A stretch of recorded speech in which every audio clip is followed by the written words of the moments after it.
There's a little ceramic dish by the bathroom sink. White, scalloped edges, gold trim. She bought it at a flea market the first year we were married. Said it was for little pretty things. At first it held hair ties, then bobby pins, and eventually, her wedding ring. That night, when she placed the ring in that dish, I noticed. She didn't say anything. Just set it down like it was routine. Like it didn't mean anything. But it hadn't always been that way. For the first few years, she wouldn't take it off. Even to sleep. She said she liked feeling it press into her cheek when she curled her fingers under the pillow. But things change, don't they? Lately, the dish had become a quiet symbol. Some nights the ring was there. Others, it wasn't. And I told myself it didn't matter. That people take off rings for all kinds of reasons. Comfort, lotion, washing dishes. But deep down, I think I knew. The problem wasn't the ring itself. It was how easily she could take it off. That evening she stood in front of the mirror fixing her lipstick. The same deep red she used to wear back when we were dating, and she still cared what I thought. She smiled at herself. One of those smiles you give a camera, not a person. And then she turned to me, already halfway out the door. Going out with the girls, she said, grabbing her purse. I might be late. No kiss. No question. No, you want to come? Like she used to. She wasn't lying. Not technically. She did have friends. And they did go out. But it was the way she said it. The tone, casual and rehearsed, like a line from a script she'd recited a dozen times before. I nodded and said nothing. But after the door closed, I sat there for a while, staring at that little dish. Her ring, resting on the ceramic like a forgotten promise. And something inside me shifted. It wasn't rage. It wasn't even jealousy. It was a strange, hollow curiosity. I got in the car around 8:20. Waited until I figured she'd be far enough ahead, then pulled onto the road, staying 2 cars back. She had no idea. I'd never done anything like that before. I wasn't the type to snoop.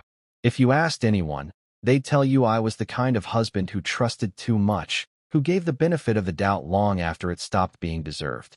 But something had been off for months. Maybe a year, if I'm honest. She stopped texting during the day. Her laughter, once so spontaneous, had become selective. She only smiled when someone else was watching. And her stories, they changed. She'd come home from drinks with Kayla and talk about how they ran into an old college friend. But Kayla had moved to Seattle 6 months ago. She forgot that she told me that.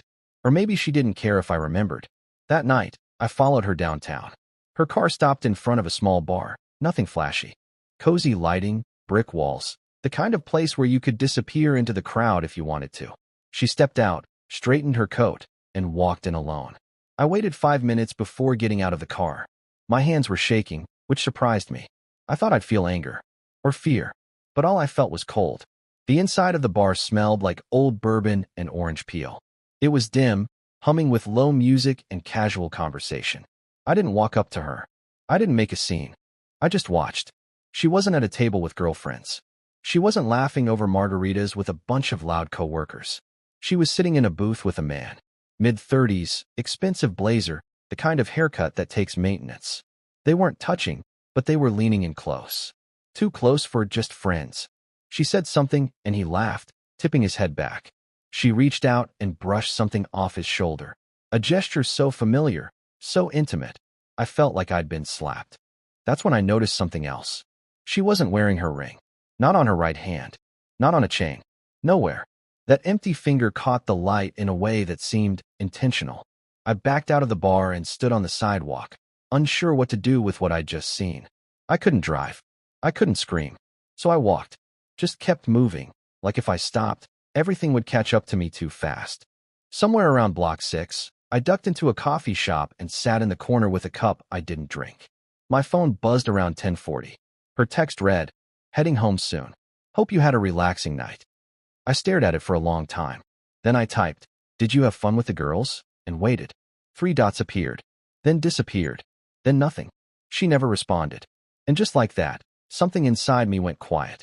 Not broken, just different. The next morning, she hummed in the kitchen. She made coffee like she always did. 2 sugars, 1 cream, a splash of almond milk for me. The same ritual we'd shared for years. But that morning, it felt like she was performing for an audience that wasn't there. She moved like someone playing a wife, not being one. I sat at the table, watching her. She turned, handed me the mug, and smiled. Not sheepish, not guilty, Just bright, easy, comfortable. That's what scared me most. Not that she might have been with someone else, but that she could come home after, slip into our routine, and not flinch once. No hesitation. No crack in the performance. That smile had once been mine. All mine. Back when we were just two broke dreamers living in a one-bedroom apartment with peeling paint and leaky pipes. When we shared ramen at the counter and slow danced in the kitchen with bare feet and bills unpaid. Back then, when she smiled at me, it felt like sunlight. Now it felt like fluorescence, artificial and too bright. I watched her pull her ring from the little dish and slip it on. Like clockwork. "How was your night?" I asked, too casually. She didn't look up. Good. Just what I needed.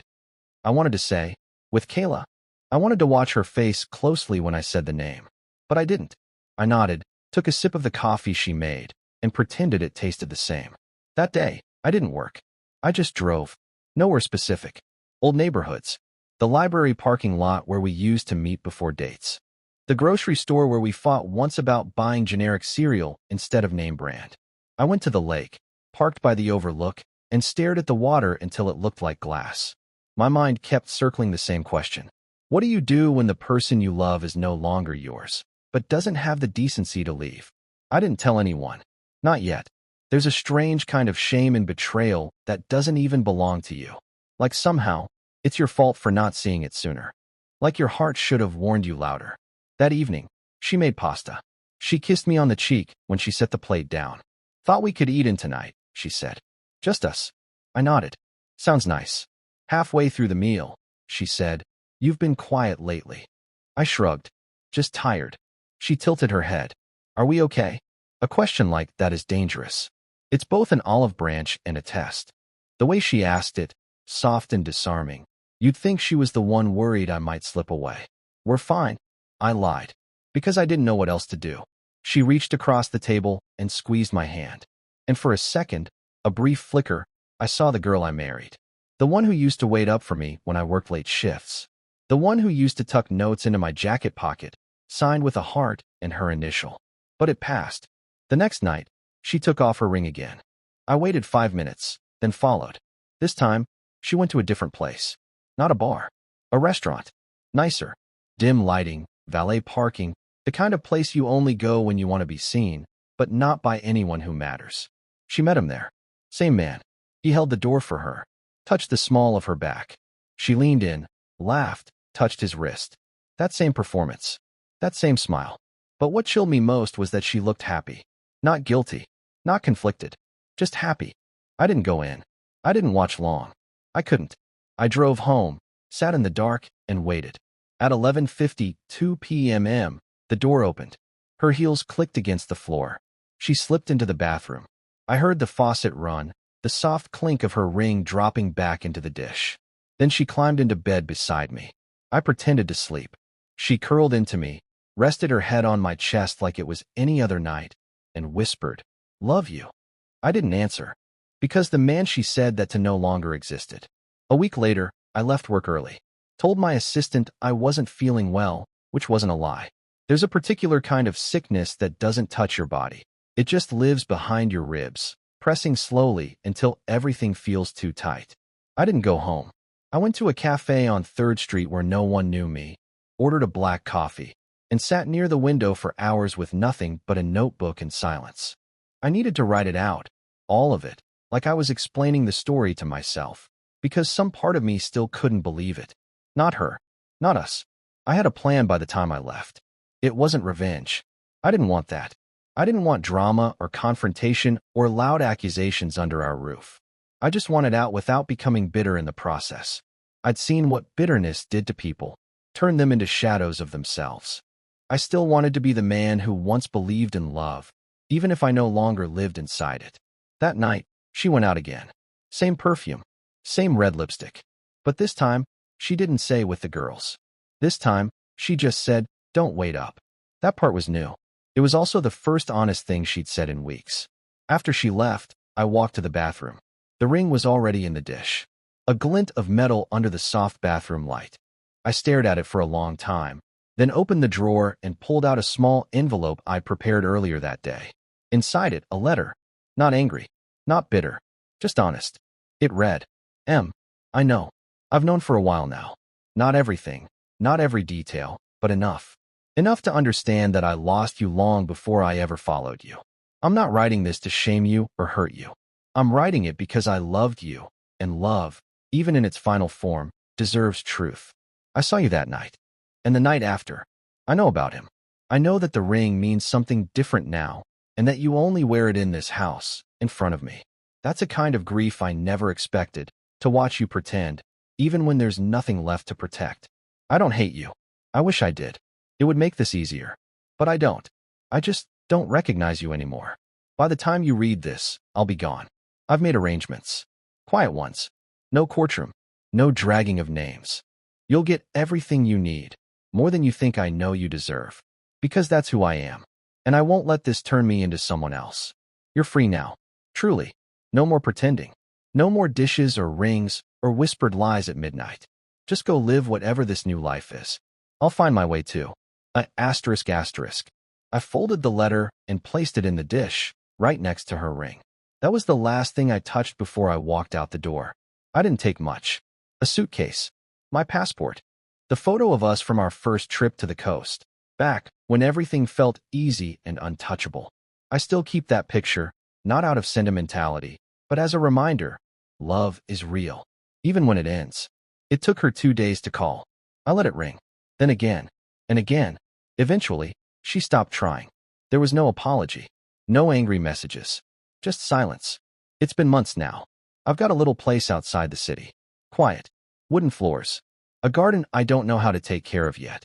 Some nights I sit on the porch with a glass of wine and think about how strange it is, the way a life can split in half with no sound. Just a missing ring. Just a quiet lie. I don't hate her. I really don't. She just stopped choosing me. And that, I've learned, is its own kind of betrayal. Some people ask how I knew it was time to leave. I tell them it wasn't the cheating or even the lies.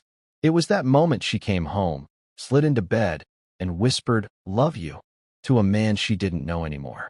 And I whispered nothing back, because I wasn't him anymore.